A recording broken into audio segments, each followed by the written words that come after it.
Shalom, kembali lagi bertemu dengan saya dalam segmen Teduh with SS. Pada kesempatan ini kita akan berbicara satu tema, yakni kehidupan yang dibaharui.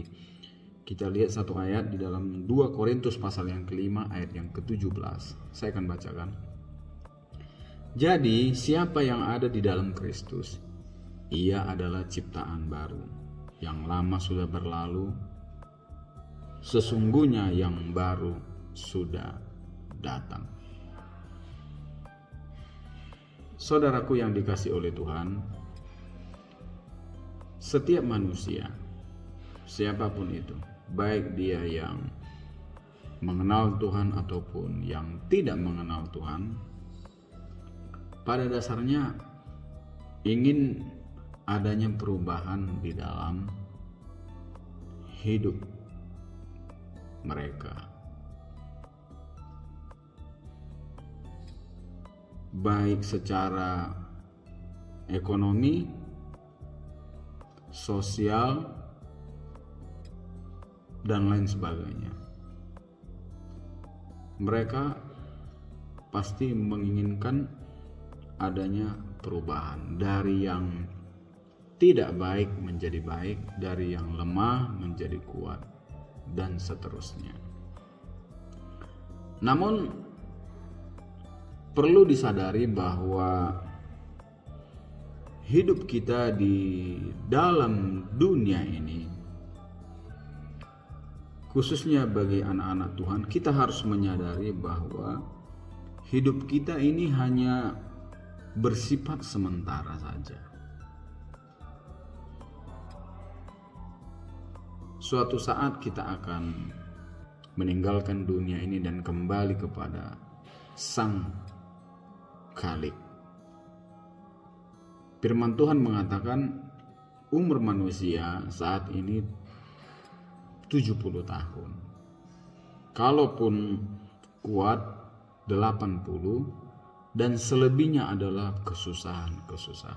Kalaupun ada yang mencapai umur 90, 100, bahkan 100 lebih, itu hanya beberapa orang saja.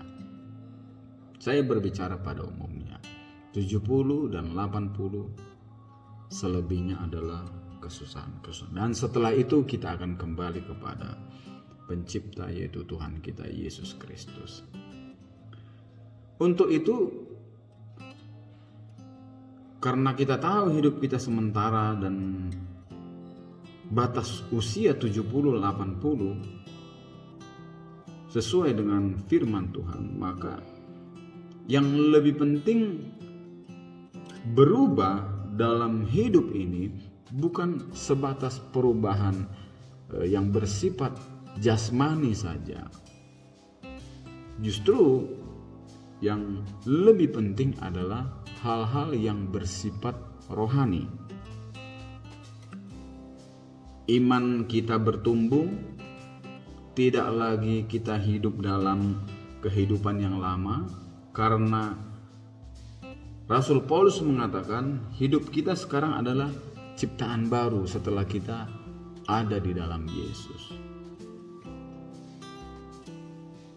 Kita lihat satu ayat di dalam Filipi pasal yang pertama ayat yang ke-22. Rasul Paulus di sini mengatakan, saya akan bacakan Filipi 1 ayat yang ke-22. Tetapi jika aku harus hidup di dunia ini, itu berarti bagiku bekerja memberi upah. Bekerja memberi upah. Bekerja apa? Bekerja untuk hal-hal yang rohani.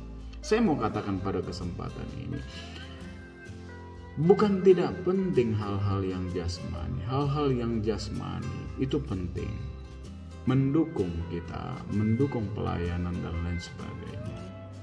Ada istilah hidup untuk makan atau makan untuk hidup. Hidup untuk makan atau makan untuk hidup. Yang benar adalah makan untuk hidup. Artinya apa? Hal-hal yang bersifat lahiriah termasuk makanan tadi, itu mendukung kita dalam hidup ini supaya kita bisa hidup. Dan ketika kita hidup, kita bekerja, kita berusaha supaya ada perubahan, hidup kita semakin baik, semakin maju dalam usaha, dalam pekerjaan, dalam bisnis, dalam segala apapun yang kita kerjakan, itu baik. Tetapi sekali lagi mau saya katakan, yang lebih baik lagi, karena mengingat batas usia kita dan kita ini akan kembali kepada pencipta dan kita akan hidup kekal selama-lamanya di sana, maka hal-hal yang lahiriah tadi saya katakan perlu, tetapi hal-hal yang rohani ini yang juga harus lebih perlu lagi, yaitu hidup yang bertumbuh, tidak lagi hidup dalam kehidupan yang lama, tidak lagi hidup dalam dosa. Ada perubahan dalam hidup ini.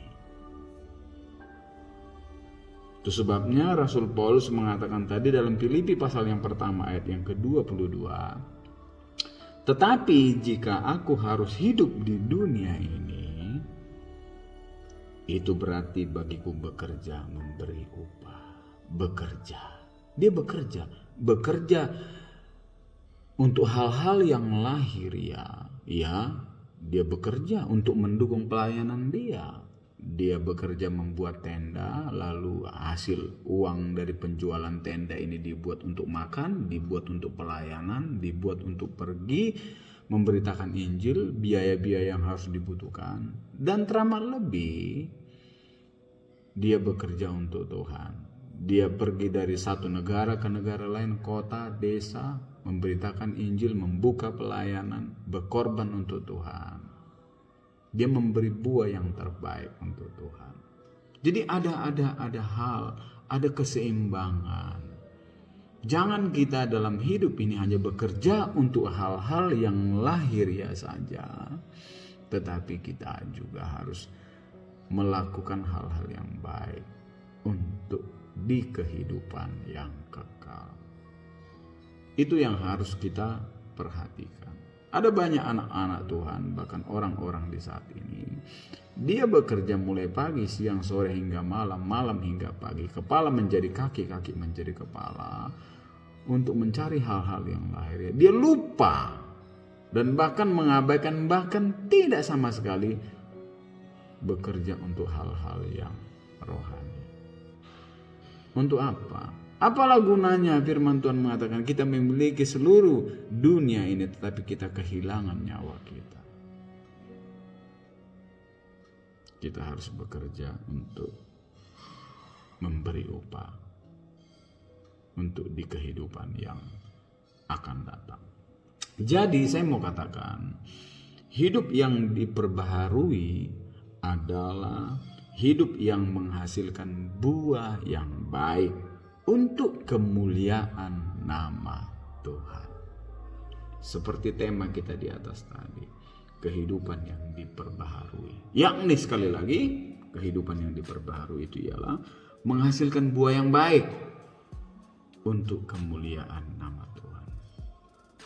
Lakukan pekerjaan-pekerjaan yang baik untuk kemuliaan nama Tuhan. Apa yang bisa kita buat untuk lakukan mumpung masih ada waktu, mumpung masih ada kesempatan. Satu ayat terakhir, Kolose pasal yang ketiga ayat yang ke-10 saya akan bacakan. Demikian firman Tuhan. Dan telah mengenakan manusia baru yang terus-menerus diperbaharui untuk memperoleh pengetahuan yang benar menurut gambar kaliknya. Jadi kita harus selalu menggunakan manusia yang baru yang terus-menerus diperbaharui. Artinya terus diperbaharui dan akhirnya menuju kepada kesempurnaan. Terus-menerus diperbaharui, terus-menerus diperbaharui di dalam Kristus. Melakukan hal-hal yang benar sesuai dengan firman Allah. Untuk memperoleh pengetahuan yang benar. Kalau hidup kita diperbaharui, maka pengetahuan kita tentang kebenaran akan timbul. Ketika kita pengetahuan kita akan kebenaran timbul, maka kita akan menuju kepada kesempurnaan, yaitu serupa dan segambar dengan Allah, segambar dengan Khaliknya. Biarlah ini menjadi perenungan bagi kita, untuk kita selalu hidup di dalam kebenaran dan diperbaharui terus-menerus di dalam Kristus. Terima kasih. Tuhan Yesus memberkati kita semua. Amin.